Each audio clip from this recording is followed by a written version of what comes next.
let's speak directions then, shall we? Because the billionaire Nick Candy, you'll all be familiar with him. He, of course, was a big advocate for the Tory party, a big donor to the Tory party as well. Well, he is now defected to the Reform UK party. Let's just take a listen to him speaking to Nigel Farage earlier today. My only job here is I'm not a politician. I don't want to be a politician.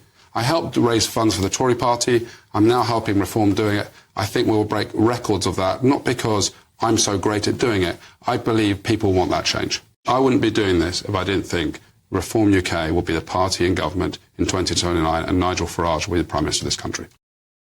Oh, interesting stuff. Nigel Farage as well. He was busy tweeting. I'll show you his tweets now. So he was basically saying that they're building the political future, essentially, on Twitter today. Elon Musk, he then got involved asking when is the next political opportunity, essentially. Nigel Farage wrote back to Elon Musk saying, essentially, in May this year, when you've got those local council elections.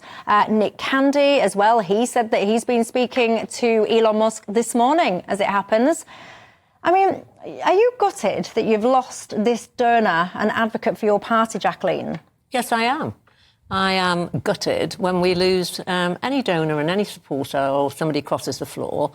But I'm not surprised because clearly we've gone through some huge turmoil and we're having to now rebuild our own party following the election. I do understand that Nick actually supported the Labour Party for the election that's just gone, which is obviously his choice. And now he's moved to Reform. We also have the question, don't we, about, billionaires funding parties as well. What's your position on that? Are you thinking I have no issue. I welcome any billionaire or millionaire that would like to donate. Clearly, there are very strict rules how you can donate in the United Kingdom, and you do have to be, it has to come from the United Kingdom. We can't have foreign money coming through, and that's whether it's members or whether it's donors who inevitably become members. What we don't have, both the Conservatives and Reform, is we don't have a pot like the Labour Party, who normally achieve around 23 to 25 million a year from the trade unions. And that's where they've always had quite a good chunk of funding, which is absolutely fine. And then they will raise, from business or members. So, but momentum's going away from you. Or that's what it feels like at the moment, doesn't it? I think it's early days yet. As we said, we've won about, we've had some council by-elections in the last 2 or 3 months, and we have won about 20 seats back. So May is going to be very interesting because you've got some of the big county councils that are going to be up for election as well. And so, people do have a choice, and what they need to remember is that it's one thing to campaign and be a great campaigner. And I was in the European Parliament with Nigel for all of those years. It's a very different thing to be in government. I mean, to be in government, you need at least about 110 members of Parliament because they are the government positions. So you've got to, and you've got to then you've got to get a majority to win. And equally, you've got to really get a good base in the council elections. So we have to start rebuilding, getting our councillors back, and then building the base. So you're still optimistic about the Tories' future? I am, yeah. Using the internet without a VPN is a bit like taking to the road without car insurance. All it takes is one unlucky moment to cost you a lot of cash. We want to help protect you. This video's sponsor, Private Internet Access, is the VPN to help keep you safe. Now, you might be asking, what is a VPN? Well, a virtual private network is an app that hides your IP address and safeguards your internet connection through an encrypted tunnel. This way, it shields your digital life from the eyes of those that are looking to exploit your private information. Whenever you connect to the internet on a public Wi-Fi network, such as at airports, coffee shops, friends' houses, or even in your own home, your data is at risk of being stolen. Hackers that are connected to the same Wi-Fi network have the ability to steal your personal data with ease. T-Mobile reached a settlement this year with the US Federal Communications Commission after they suffered data breaches in 2021, 22, and 23. In 2023 alone, over 37 million customers' data was exposed. And it's not just hackers to be concerned about. information can be censored. When Canada passed their C-18 bill, social media giants decided to ban news content on their platforms. But PIA can protect your ability to consume the news content that you love. Private internet access is available for all platforms: Windows, macOS, Android, Linux, iOS, and you can use one private internet access subscription to protect an unlimited number of devices at the same time. Plus, we've got a huge GBNews discount. Click the link in this video's description and you'll get 83% off PIA. That is under £2 a month, and you'll get an extra 4 months completely free. There's also a 30-day money-back guarantee. So head to piavpn.com/GBNews to start protecting yourself digitally today. Tom? To paraphrase a rather good former Tory Prime Minister, Winston Churchill, I think this is not the end of the beginning. This is really the beginning of the end for the Conservative Party, because talk about, Michelle, revenge is a dish best served cold. You've got to look at this in terms of this psychodrama between Richard Tice, Nigel Farage, the upper echelons of the Reform Party as it is now, and indeed, the people that have joined or defected in recent months. This goes all the way back to the 2019 general election, when Nigel stood down in 317 constituencies, frankly, to deliver Boris Johnson's whacking majority. And the Tories gave Nigel absolutely nothing in return for that.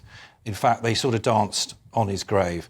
And not all of them. And what he's managed to do since, following that election, and obviously following the Conservatives' massive defeat in their history just a few months ago, is he's regrouped, obviously, with a club of billionaires.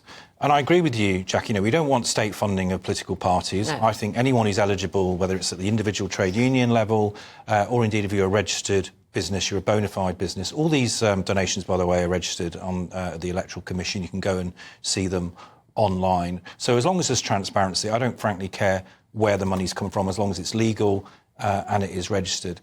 But I think at a minimum, Labour suffered from this in the 1980s with the defection of the STP and then the divide on the left.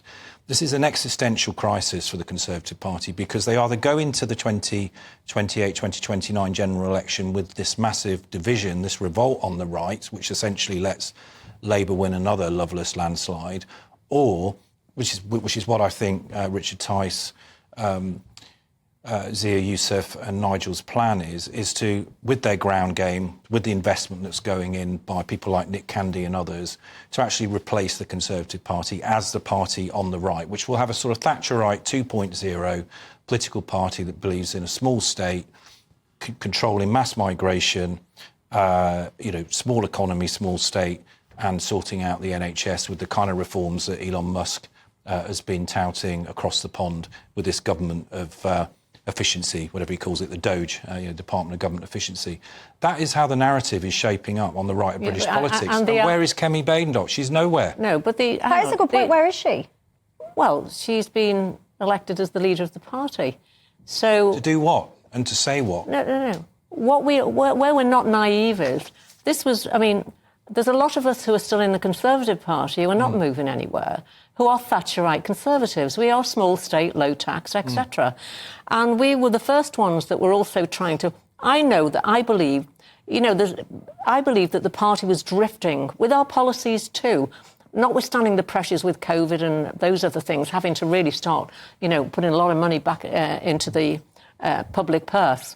But there are still a lot of us in the Tory party, and we are Tories. And we weren't that happy. I was a great supporter of fracking, of shale gas. I want energy security in this country. And we were just starting to sort of win the argument towards that. And then we had some other changes in government, and then that was all reversed again. Obviously, the opposition vehemently opposed anything like that. So where you are right is, Nigel, I remember saying to him, 20 odd years ago, because UKIP were around, I fought the 92 election as a candidate and the 97. And I was saying then, get your tanks off my lawn, because, I am a Conservative and this is where we are.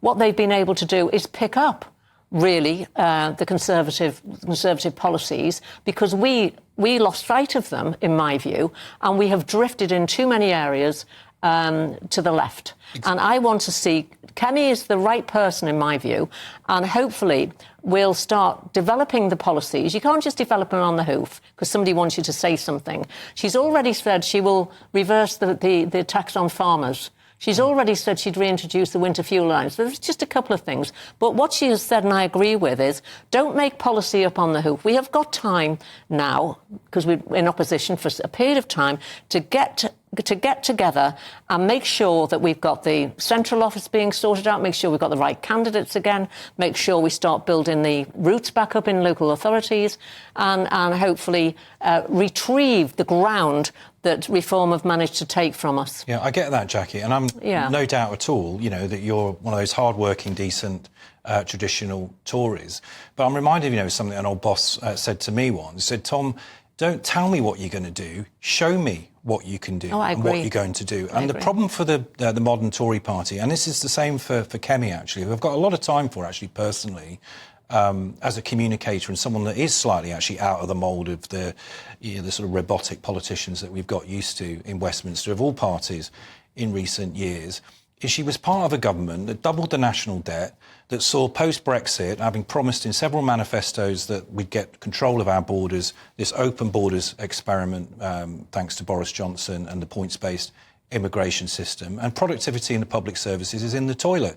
So, the electorate looks at that and says, well, we hear what you're saying, but we don't believe that you're capable of delivering. And, because it's a greenfield site now for this, as I say, Thatcherite 2.0 reform party on the right of British politics, Nigel, with his track record, with his name recognition and all the rest of it, has got a pitch now, not just to say what he's going to do, but potentially the British electorate putting their trust in him to deliver on it. Benny, he's been in touch and says, Michelle, what you're seeing now is a drip, drip, drip of people switching from the Tories to Reform. You're saying that this drip is going to turn into a monumental flood the nearer it gets to the next general election. Bill in Suffolk, he says, I can't help but feel, Michelle, that Reform are going to wipe out the Labour Party as we know it today, before they wipe out the Conservative Party.